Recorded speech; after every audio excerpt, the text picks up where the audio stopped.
Hello and welcome to the Bass GradCast, a podcast by grad students for grad students from the Office of Graduate Studies in the Harry W. Bass School of Arts, Humanities, and Technology at the University of Texas at Dallas. I'm your host, Rachel Catlett, a Humanities PhD student and research assistant in the Bass School.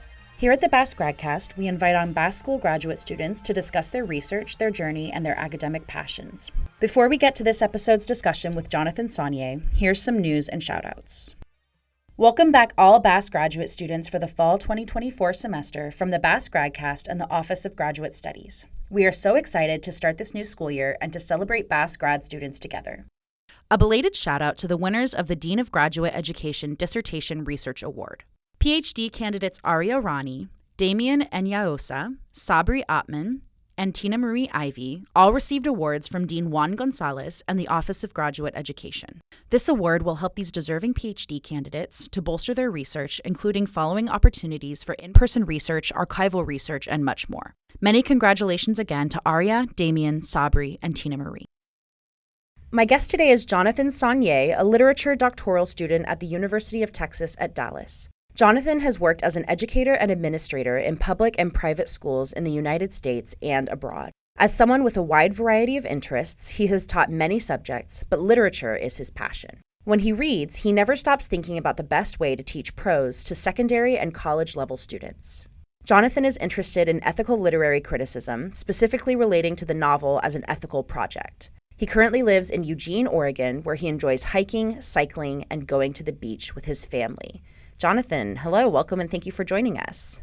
Hi, thank you for having me, Rachel. Can we start by talking a little bit about what ethical literary criticism means and what it means for you, in your research and your dissertation process? Absolutely. Well, the interaction of ethical and aesthetic value, the sense that art has ethical value, is a really old idea. And so as you develop a dissertation, you're constantly narrowing. You start with this massive topic and you figure out sort of what is my contribution going to be.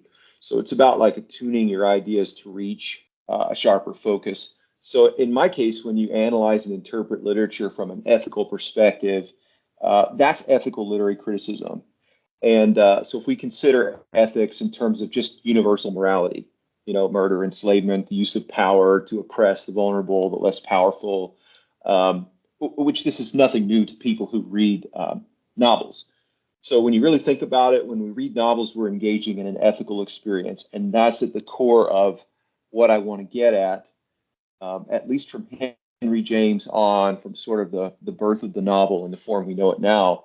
This idea that stories are ethical is fascinating to me. It's just, it's not about a particular, for some people it is. For some people it's Aristotelian, or they take a very specific approach to it. In my case, I'm just looking at, you look at the novel as a project. What makes the novel an ethical project? What makes the novel have ethical value? So when you consider this ethical value, is this something that you're finding thematically within the ethics that the novel presents, within the concerns between the interaction of the novel and its greater social or cultural context, or are these all sort of elements of ethical literary criticism? It's like I said, it's a huge topic and people approach it from different ways. But for me specifically, it's about sort of, and I choose very specific authors, early and late modernism in particular. But just look at any story. Just look at any story. You can even look at other genres, and you can see that for the novel, unlike a painting, unlike a poem, people who read novels, they're engaged. It's time bound for a really, really long amount of time if you think about it. 300, 400, 500 pages. And we're talking mainly about literature here, although, you could expand this certainly to fiction. But are we going to engage in something for that amount of time if certain parameters are not met? Like if it starts, in other words, if the novel starts and it's a really evil, unsympathetic character, right? And it's just 400 pages of this unsympathetic character, doing whatever they want, and no catharsis, are you really going to stick with that? As I was teaching 20th century literature, I realized that my students also engaged with fiction this way. They're saying, well, this character did this and that wasn't right. Um, and just kind of looking at, and really, if you look at a really basic definition, it's kind of how how do the characters treat each other and how we engage with that as readers, and we make judgments, and how this is sort of a textual construction. Okay, so part of this is sort of a consideration of the like ethical requirements of a reader, the ethical threshold that they bring to a novel, and that they also sort of demand of a novel as a reader. Yeah, absolutely. Like I said, there's a lot of ways to look at it, but in really specific novels, it's really embedded in the novel, even in the form of the novel. Mm. And like I'll give you an example. Beloved by Toni Morrison. A theorist called Namwali Serpell wrote a book called Seven Modes of Uncertainty, and there's a chapter on Toni Morrison's Beloved, and the idea that, okay, so if I was going to teach that novel, which is a really complex novel, I would teach it through this concept of uncertainty. If you ask me what makes Toni Morrison's Beloved an ethical project, my answer is uncertainty, because uncertainty is on every single page of that novel.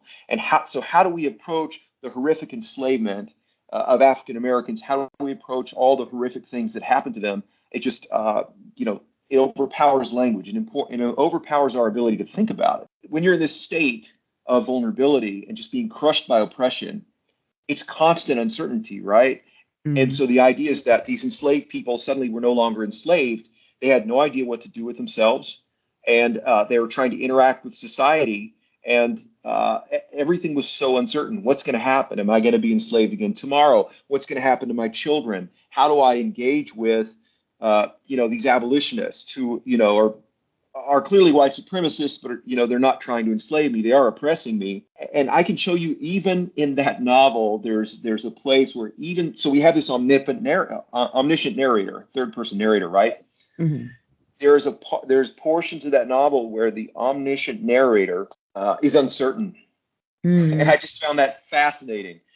The uncertainty is like at every level. Mm. Um, And so those are the kinds of things that I'm looking at in both Morrison and Faulkner, in looking at these novels and saying, what makes this novel an ethical project? And if I were to teach this novel, what is the one core idea that I would use as a foundation for my teaching to make it approachable? Because it's horrifying, because it's long, because it's complex. The language can seem really opaque, but when you can take language that looks like it's uncoded and you can untangle it for the students, it's wonderful. It's very liberating, and it's very empowering.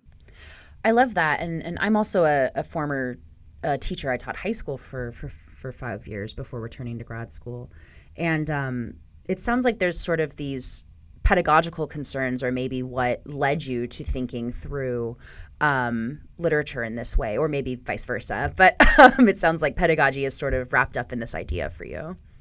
Yes, and mainly that's because in my own experience, I've taught overseas. I've taught in different states. I've taught in public, private schools. I've taught at every level, elementary, middle, and high school. And I can tell you that as a high school teacher, I was in a room with ninth graders all day, and I was supposed to teach writing.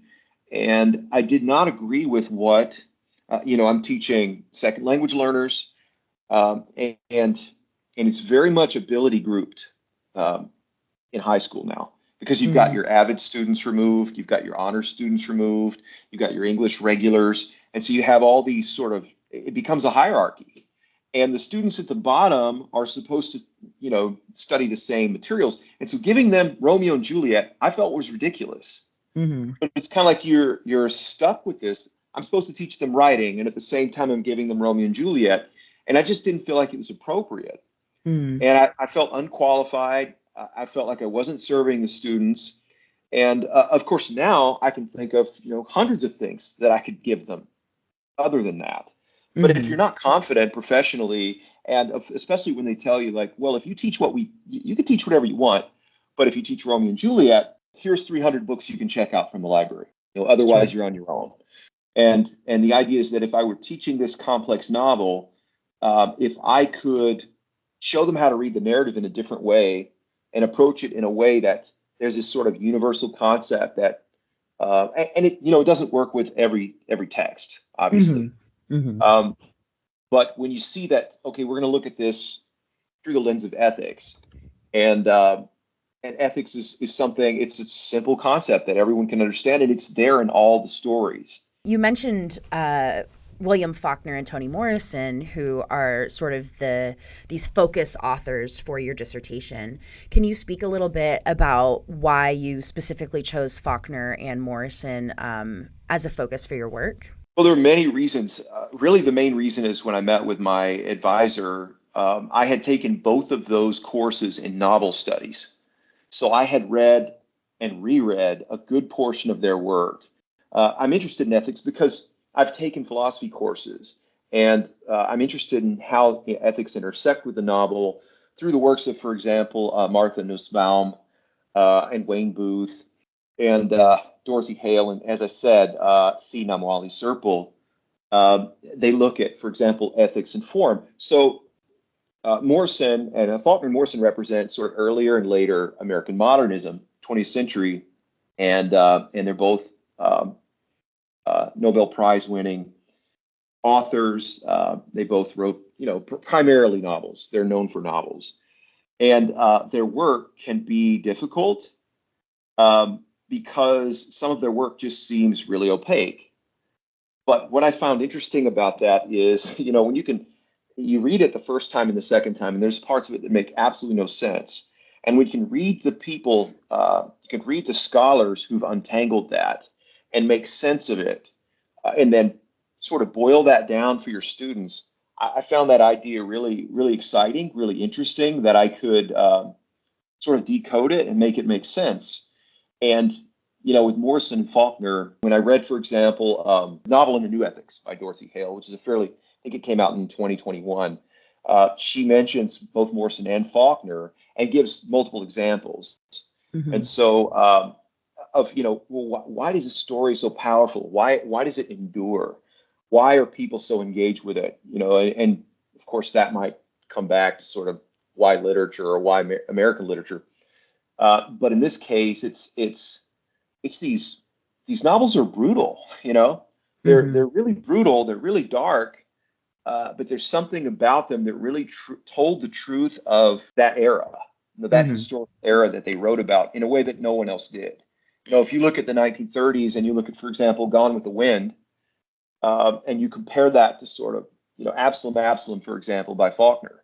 Here's two very, very different portrayals of the American South, and one very romanticized, extremely popular view, and this sort of elegance and romance, and the other just a really brutal tale where everyone is essentially a villain, and I can tell you that that really connected with me. That sort of work connects with me personally. The idea that literature is telling a truth and a universal truth. Yeah, I think both of these authors are so rich for this project, right? Because I think that they're both thinking through also, like, in their own way, thinking through these questions of ethics and these questions of legacy and politics, and how the past sort of endures and shapes people and perpetuates these structures and cultures and all of these things in a way that I think is very ripe for ethical consideration or for analysis in this way. Yeah, absolutely. And I think if you're studying a PhD, you have to be personally invested. I mean, at least in the humanities, in some way, you've got to connect personally, or I just don't think you're going to have the passion to carry it out. And in my case, when I started reading Morrison, Faulkner, and I realized, they were telling the truth about race, one of the reasons that appealed to me is that, I grew up in the 1980s and in Texas, in a fairly rural part of Texas. And the way that we experienced the world has been in many ways erased. Because if you see period pieces like a media, for example, Stranger Things, sure, right? A wonderful show. But if you see it, look at the way they portray the 1980s in Indiana as if it's okay. They're as if, in other words, as if there never were any sort of, there never was white supremacy. They've just erased it from the story. There's no white supremacy. And that's very surreal, because me growing up in the 80s, looking around, the N word was a vocabulary word in the 80s in Texas. And it's like, this has just been erased. People don't talk about it. They go back and they look at like civil rights in the 1960s. But so when I read Faulkner and when I read Morrison and I see the way they're portraying race, this is what I grew up with. And I'm like, well, this is telling a truth that history hasn't told us. History hasn't told us the truth of 1980s racism, 1990s racism. And it's this idea that there's this narrative that, civil rights happened in the 60s and everything's fine now. But if you look at Faulkner tells the truth about Mississippi. Faulkner wasn't popular in his time because the truth is that truth was really hard for people to take. People didn't want that. They wanted Gone with the Wind. They didn't want Absalom. They didn't want Light in August. They wanted Gone with the Wind. They wanted the romantic version. History was being rewritten and revised so that we would accept this narrative. And I see that that's happened today. And I get it. Trust me, I understand that you couldn't portray it accurately and have a Stranger Things, because the white supremacy dominates the whole story. But at the same time, I just, and I'm sure they're out there, but I just haven't seen accurate portrayals of race from more recent times. And I say race. I don't want to say like racial conflict. I'd rather be specific and call it white supremacy. I think it's clear that this is also sort of, this research has not a political mission, but has strong political connotations for you in terms of like correcting a media record or a historical media record that in many ways seeks to erase white supremacy, or in the case at least of these, two authors. But I'm sure if we turned to any other authors or novels as an ethical project, we could find, any means of intervention with this in terms of, feminism, labor, whatever, ethical lens we wanted to apply. But it sounds like there's very much sort of a political mission or aspect for you in terms of, not correcting that historical record, but maybe you can expand on that just a little bit. Yeah, it's really about kind of knowing myself, It's trying to reconcile these worlds where, as you get older, you turn into this anachronism and you start reflecting and wondering like, how did I get this way? What kind of world did I grow up in? And so looking at these fictional worlds, I was fascinated by the idea that in some American literature, you'd read about these historical events that you didn't learn in history, and yet they were accurate. So this idea that, really, when we talk about specific topics, very specific topics, there are some books where, I haven't seen a lot of this written, but in a way, my book is like many, like multiple miniature dissertations, right? Because I started with Toni Morrison's Tar Baby, and I wrote all about decoloniality because I saw it throughout the text. Decoloniality is a dissertation in itself, right? But I'm just looking at what elements of that specific novel, Toni Morrison's fourth novel, absolutely everything. The language, the imagery, the characters, the plot, what about it? There's this sort of universal motif of decoloniality that I found fascinating, which also is how I read the novel as an ethical project. In Song of Solomon, I looked at hospitality and mercy as my connection to that novel, because I saw that motif throughout the novel. And again, it's not the only one, of course. And so that's kind of how I progressed through the 7 novels in my list. Transitioning to talking a little bit about life as a grad student and what it means to be a grad student. So you're currently writing your dissertation, correct? That's correct. I'm at the end. Oh, wonderful. Congrats.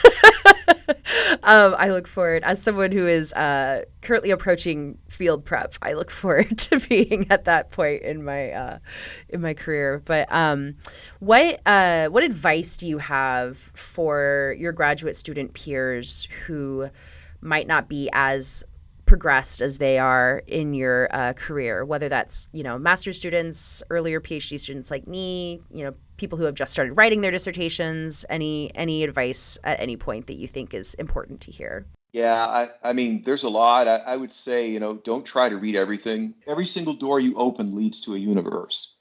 And so all of these topics are really fascinating, and just staying focused on your topic can be really difficult. When I'm turning in each of these chapters, I'm doing my best to write them to the highest standard I possibly can, because I know that at some point my dissertation chair is going to give them all back to me to revise. And so I want them to be as polished as I can. At the same time, I don't try to make them perfect. So I think, well, is this 90% of what I want it to be? Between 90 and 100. We're all time bound, and you have to find systems that work for you. If nobody tells you this, make sure that you keep a very a running bibliography of not only everything you cited, but everything you read. It's tough. It's tough. Toward the end, I think it gets really difficult. And if you have a specific place where you write every day, one place, you're very fortunate. I would say, sort of build up that environment. Keep your same routines as much as you can, and don't be too hard on yourself. But I would say, in personal enrichment, I've never lost my passion for literature, for teaching. I've improved myself dramatically. I'll never run out of things to read the rest of my life. I engage differently with what I read, and it's literature on the time scale of human life. It's infinite. So lastly, if someone's interested in learning more, I mean, obviously Morrison and Faulkner are such important works, writers to read for anyone interested in American literature whatsoever. But in terms of this question of, ethical literary criticism, of considering ethics through structuralism, things like this, who are some good authors for them to read, or what are good places for them to start if they want to learn more about this? I mean, if you like connections between form and content, it's hard to go wrong with Seven Modes of Uncertainty by Serpell. She even looks at, like, one of my professors, we talked about Nabokov's Lolita. And when I said, I look at the text ethically, that was the response was, well, what about Lolita? And Serpell addresses Lolita and looks at the structure. There's a book called The Green Breast of the New World, Landscape, Gender, and American Fiction by Louise Westling. Excellent book on form and content and things about sort of the gendering of the land in literature, and that connection between language and how there are these narratives within narratives through language that I find really interesting. And so yeah, there's a lot out there.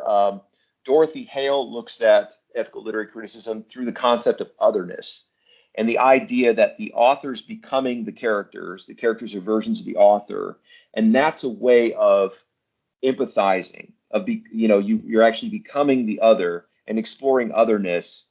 That's how she looks at it. There's people who look at sort of to be reductionist. Reading books makes us, or reading novels makes us a better person. I haven't explored that. That's not part of. I'm fascinated by it, but it's not part of what I do. I've picked these 7 really difficult novels, and I feel like, which I felt like were great examples of a novel as an ethical project. Just undeniable. It's undeniable as a reader. You can't come away from that novel not having a sense of what's going on.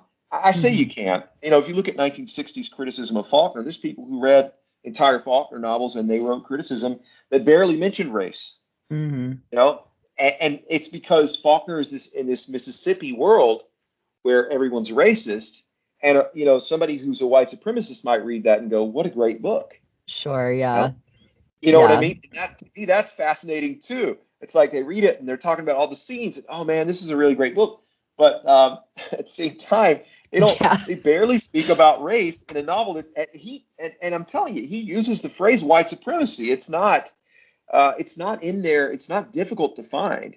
And that's Mm-hmm. something else I like about what I'm studying. There's nothing I'm studying that I couldn't clearly show to an undergrad, that I couldn't clearly show to a high school student and show Mm-hmm. them what I'm doing. It's not some of the more abstract theoretical stuff. Sure, yeah. And that's kind of what appeals to me is like if I were going to teach teachers ways to approach literature in their classroom, I wouldn't start with Bakhtin. I wouldn't start with Foucault because Mm-hmm. you're assuming a level of reading that a master's student in literature who's chose to teach 11th graders is not going to have. They don't Mm-hmm. want to know that. That stuff's fascinating, believe me, and I could spend the rest of my life reading that stuff. But what they want to know is, how do I teach the Grapes of Wrath to 10th Mm-hmm. graders or whatever? That's what they Mm-hmm. want to like. How can I make this engaging and interesting to my students? And culture today has an ethical lens. People don't like it; it annoys people, but I think it's fascinating, and I think we definitely need more of it because there's a lot of bad faith out there, more than I've ever seen in my lifetime. And so I think you can't go wrong focusing on ethics. Absolutely. Well, thank you so much for your time. This was such a compelling discussion, and I definitely have some reading to do for my own research now, as someone interested in the interplay of form and content as well through film. So I'm excited to tear into some of these resources that you've provided. But thank you so much for your time and for your discussion, and I hope that this proves useful or maybe provides a jumping off point for some of our listeners. Okay, thank you so much, Rachel.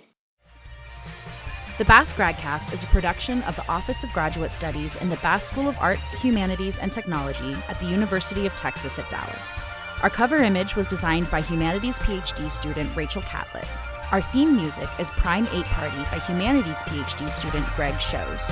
This has been the Bass GradCast. Thank you for listening.